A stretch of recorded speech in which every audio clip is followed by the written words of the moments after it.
Olá, bom dia a todos. Bom dia. Bom dia.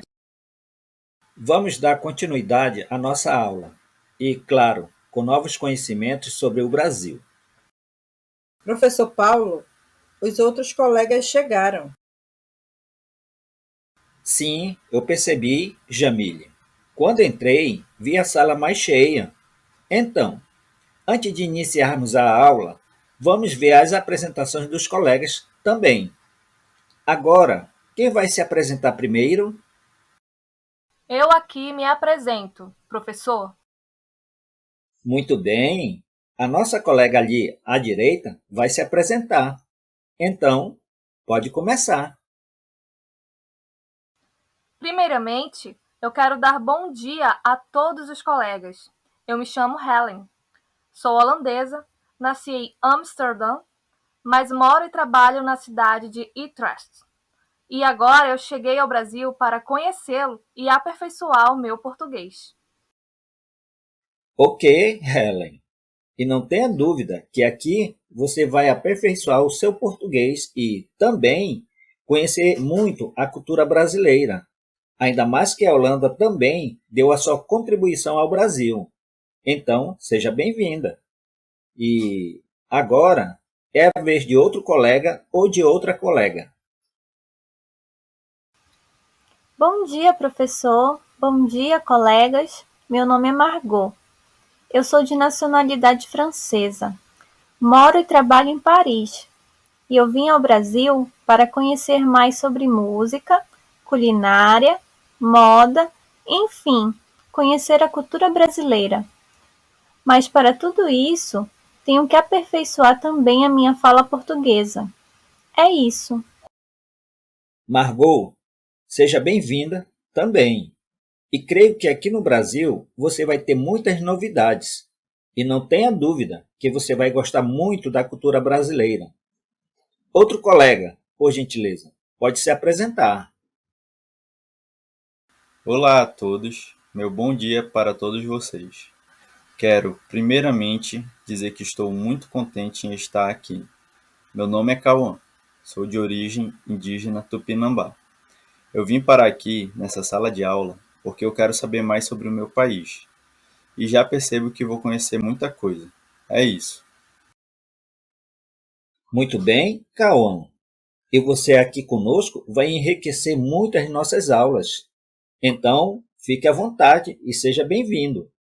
Temos mais uma colega e um colega. Quem pode se apresentar primeiro? Professor, o colega pode se apresentar por primeiro. Ok, tudo bem. O colega pode se apresentar, por gentileza. Bom dia, mestre. Bom dia, colegas.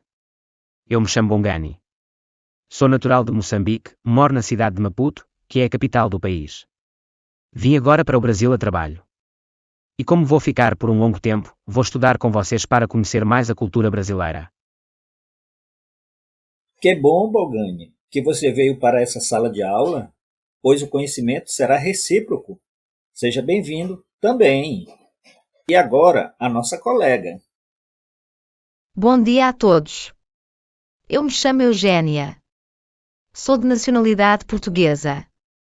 Nasci em Coimbra e estou agora no Brasil para trabalhar também. Apesar de eu ser falante portuguesa e entender muita coisa, mas preciso conhecer hábitos e atitudes dos brasileiros. E é por isso que estou cá com vocês. E é isso. Eugênia, você está certíssima em querer conhecer a cultura brasileira. Com a sua presença, com a presença do Bongani e com a presença do Cauã, em aulas vindouras, iremos estudar as variações linguísticas, as expressões idiomáticas, as gírias, os jargões e as figuras de linguagem. Tudo isso é falado no dia a dia do brasileiro e, claro, vai enriquecer demais o aprendizado de todos vocês aqui, sem exceção. Professor, com as apresentações dos colegas que são falantes do português, há ainda muito conhecimento para adquirirmos. Eu percebi isso só pelo sotaque e algumas palavras que eles expressaram. É verdade, Pablo. E faltou ainda eu citar a gramática formal e a gramática informal. Esta última tem a denominação também de gramática coloquial. É um assunto importante, né, colegas? Mas a nossa aula de hoje ainda vai ser sobre as expedições na floresta amazônica, né, professor? Sim, Yoko. Vamos sim continuar a aula sobre a expedição de Francisco Orellana para tomarmos mais conhecimentos sobre a Amazônia, ok? Professor, parece que eu cheguei num momento muito bom para assistir à aula. Sim, é verdade, Eugênia. E para começarmos, vamos fazer uma rápida recapitulação da aula anterior. Assim é melhor. Pelo menos, vamos ficar mais situados sobre o assunto. Muito bem, pessoal. A aula passada, nós finalizamos com o fracasso das expedições espanholas, por não terem êxito em suas buscas do ouro e das especiarias. Mas eles deixaram uma coisa muito marcante, que foi o nome do maior estado do Brasil e do maior rio do mundo, Amazonas. Vai ser muito interessante saber a origem do nome do estado e do rio Amazonas. Eu já estou um tanto curioso, professor. O estado do Amazonas já é cheio de lendas, como a lenda do Guaraná, a lenda da Vitória Régia, do próprio rio Amazonas e outras. E o nome Amazonas tem a sua origem na mitologia grega. Parece-me ser um assunto muito exótico, professor. E nós vamos ter aulas sobre esses mitos e lendas? Sim, Helen, quando chegar no assunto das lendas. Até porque as outras regiões do Brasil, Nordeste, Centro-Oeste, Sul e Sudeste, também têm os seus diversos contos fantásticos. E, assim, percebe-se que há histórias para muitas aulas. Professor Paulo, realmente assim, percebe-se o envolvimento do real com o imaginário. Steven, isso é verdade. Os historiadores contam que na expedição do espanhol Francisco Orellana, ele e os seus comandados, quando descia o grande rio, que ele também chamou de Mar Doce, avistaram muitas mulheres com trajes de guerra. Quando anoiteceu, foram atacados, acirrando em uma violenta batalha. Mestre, que traje de guerra essas mulheres usavam? E o senhor também pode nos dizer como foi essa batalha? Sim, sem dúvida, Steven. Ainda, segundo os historiadores, essas mulheres, além de guerreiras, elas também eram belíssimas. Isso tudo, professor, parece ser fantástico mesmo. É verdade, Olivia. Aqui, a história real, como disse o Steve ainda há pouco, parece se envolver muito com o fantástico, o maravilhoso, o mito. Enfim, pode-se dizer até mesmo, em sua essência, com o surrealismo. Dessa forma, professor, parece-me que o clímax nessas aulas ser uma constante. É o que está me parecendo. Bem, esse critério já fica por conta de você, Margot, ou por conta de todos de vocês, colegas. Sendo assim, vamos continuar com esse ritmo, ok? Continuando assim, a tendência é surgir mais histórias interessantes, né, professor? Então, continuando a explicação do nome do estado do Amazonas, essas mulheres, segundo o cronista da expedição, Frei Gaspar de Carvalho, eram mulheres fortes, altas, claras, de longos cabelos, seminuas, apenas com a sua parte íntima coberta. E quanto aos homens da tribo, professor? Onde eles estavam para ajudar essas mulheres guerreiras nesse combate contra os espanhóis? Primeiro que essas mulheres guerreiras eram chamadas pelas outras tribos de Icamiabas. Icamiabas? Muito interessante esse nome. E o que significa esse nome, Icamiabas, professor? Essa tribo era chamada assim porque as mulheres repudiavam, em sua convivência, a presença de homens. Logo, elas eram chamadas de mulheres sem maridos. É uma história um tanto esquisita, porque há a questão da reprodução. Aí eu pergunto, como se dava a reprodução, nessa tribo de mulheres, se elas não permitiam a presença de homens em seu meio? Boa pergunta, Bongani. Como estamos falando de histórias reais e imaginárias que se entrelaçam, recorremos, então, a tal simbiose. Diz a lenda que, para que houvesse reprodução, realizava-se, uma vez por ano, em noite de lua cheia, uma cerimônia sagrada para uma deusa chamada de Iaci ou Conori. Pelo que eu percebo, aí vem um conto maravilhoso. É, pessoal, eu estou tendo a mesma percepção da Margot. Professor, uma pergunta sobre essas palavras indígenas, Iaci ou Conori. Elas têm algum significado? Tem sim, Pablo. Iaci ou Conori quer dizer Senhora das Águas, da Lua e da Floresta, ok? Então, pessoal, nessa cerimônia, os homens de outras tribos eram capturados pelas Amazonas e, por conseguinte, eram obrigados a ter momentos de prazeres e núpcias com elas. Então é certo dizer que essa celebração de núpcias e prazeres era a causa de nascimento de gerações das Amazonas? É isso, mestre? Sim, Giovana, é isso mesmo. E eu falo de núpcias também porque ocorria depois dessa cerimônia, de forma secreta, o envolvimento de casais sem o conhecimento da rainha. Professor, eu também estou com uma questão aqui comigo, um tanto polêmica.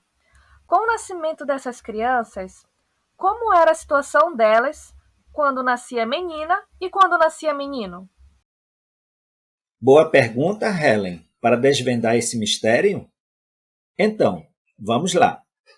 Havia um acordo entre eles. Se nascesse uma menina, ela ficava com as Amazonas. Caso contrário, se nascesse um menino, ele ficava com o pai. Professor, são histórias que eu acho muito interessantes e, ao mesmo tempo, fico muito feliz, porque elas fazem parte da minha vida. Eu e meus familiares, que vivemos em um habitat natural, temos conhecimentos de muitas histórias, que foram passadas desde nossos ancestrais até o momento presente. E isso só enriquece mais o nosso conhecimento aqui. E eu concordo também, né, com as palavras do colega Kawa. É verdade, pessoal. Eu também vejo dessa forma. Sim. Eu, particularmente, estou gostando muito das histórias. E olha que são histórias apenas de um lugar específico, de um país de tamanho continental, como disse o mestre na nossa primeira aula. Eu também percebo assim. Ainda mais que a nossa sala de aula está composta de pessoas de várias nacionalidades: portuguesa, francesa, moçambicana, japonesa, inglesa, espanhola, holandesa, italiana, libanesa, australiana e brasileira, que é a nacionalidade minha e do Cauã. Olhando por esse lado, professor, todos esses países que foram citados agora deram alguma contribuição para a formação do povo brasileiro? E a Austrália contribuiu com algo na construção da cultura brasileira? É bem provável que tenha dado a sua contribuição, Olivia, porque quando os europeus chegaram aqui, encontraram muitas nações indígenas, com trajes, feições, comportamentos e línguas diferentes, e começaram a indagar de onde surgiu, de que parte do mundo veio essa multidão de pessoas. Professor Paulo. Ao retornar à história das Amazonas, eu gostaria de saber mais dessa tribo. Há algum lugar que eu possa fazer pesquisas sobre essas mulheres guerreiras? Sim, Bongani. Há uma cidade aqui na região amazônica onde acontece todos os anos uma grande festa. É o Festival Folclórico de Parintins, que mostra muitas histórias, principalmente dos indígenas. Mas não se preocupe, porque eu vou passar links dessa grande festa para todos vocês, ok? É certo, né, professor, que essa festa é rica para mostrar a cultura da Amazônia, né? É, Yoko, é isso mesmo. É uma festa que é realizada todos os anos, no mês de junho. E ela mostra também o modo de viver dos ribeirinhos, que são as pessoas que moram no interior, à margem dos rios e lagos. Há um link aqui embaixo de uma música que fala um pouco dos habitantes do interior amazônico. E para vermos esse festival, professor, como podemos chegar até a esse lugar? Olívia, há duas maneiras para chegar a Parintins: de barco ou de avião de pequeno porte, pois a cidade é uma ilha, a famosa ilha de Tupinambarana, que é entoada pelos dois bois bumbais, Garantido e Caprichoso. Assista aos vídeos. Há links sobre essa festa aqui embaixo. Professor Paulo, gostaria de fazer agora uma pergunta. É por uma questão de curiosidade, mestre.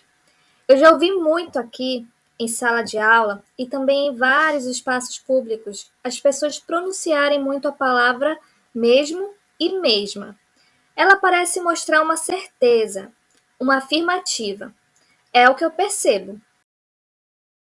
Isso que a Giovana falou é muito comum. Ela aparece espontaneamente nas conversas. Mas pelo que eu já ouvi pessoas dizerem, é que para usá-las tem regras, tanto para falar quanto para escrever. Exatamente, Jamile e Giovana. Ela é bastante falada, aparecendo de forma espontânea. Mas há, sim, regras de acordo com a gramática tradicional. Vou mostrar para vocês alguns exemplos aqui no quadro. Observem as seguintes frases. O aluno concluiu a sua pesquisa. O mesmo foi elogiado pelos colegas.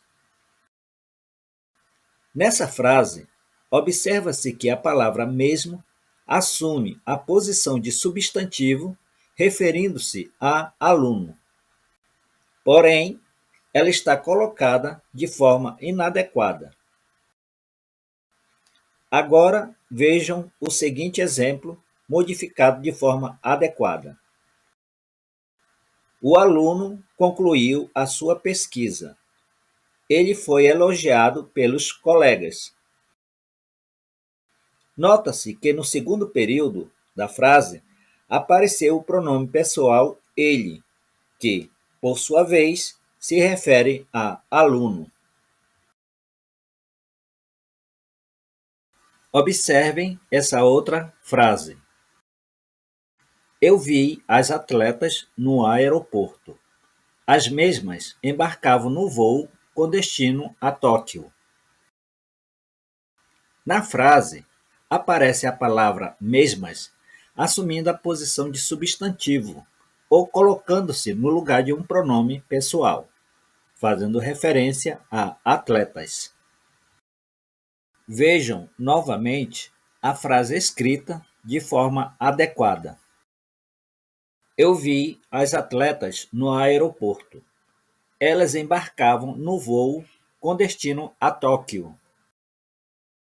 No segundo período da frase, já aparece o pronome pessoal elas, que, por sua vez, se refere a atletas. Dessa forma, conclui-se que não se usa mesmo, mesma e derivadas no lugar de substantivos e pronomes pessoais. A palavra mesmo e derivadas é usada quando reforça o nome ou pronome, concordando com o termo que se refere. Exemplo: eles mesmos defenderam aquela causa. Nessa frase, a palavra mesmos reforça o pronome pessoal eles, concordando no plural e no masculino, eles mesmos. Foi Maria mesma que desvendou o grande mistério. Nessa frase, a palavra mesma reforça o substantivo Maria, concordando no singular e no feminino. Maria mesma. Com o significado de realmente, mantém-se a palavra mesmo, invariável.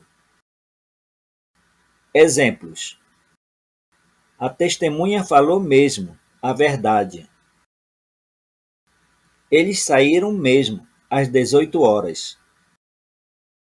Todas confessaram mesmo os seus segredos. Observe que nas 3 frases, a palavra mesmo, com o significado de realmente, mantém-se invariável. Vejam novamente. A testemunha falou realmente a verdade. Eles saíram realmente às 18 horas. Todas confessaram realmente os seus segredos.